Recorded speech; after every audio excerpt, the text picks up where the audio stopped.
akan punya nilai lebih di saat itu bisa ditangkap sebagai peluang. Karena apa?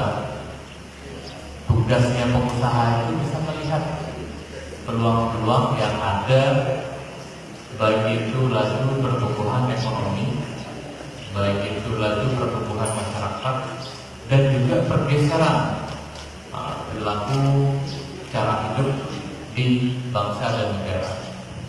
Kita tahu bahwa sekarang Indonesia lagi memasuki bonus demografi.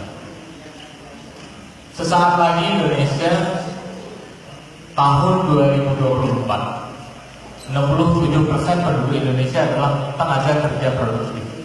Itu masanya bangsa kita.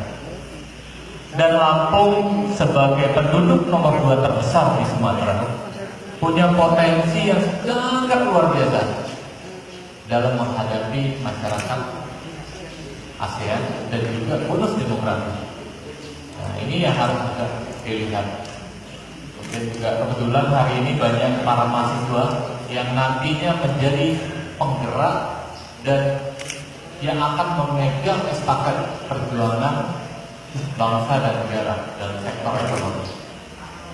Nah, ada beberapa hal mungkin tadi sudah diutarakan, seperti halnya apa sih manfaat dari jalan tol dan sebagainya. Mungkin saya tidak memaparkan sesuai dengan korporat karena sudah disampaikan.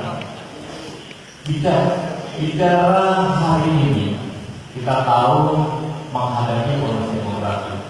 Semua provinsi, semua wilayah di Indonesia punya hampir kesamaan tujuannya.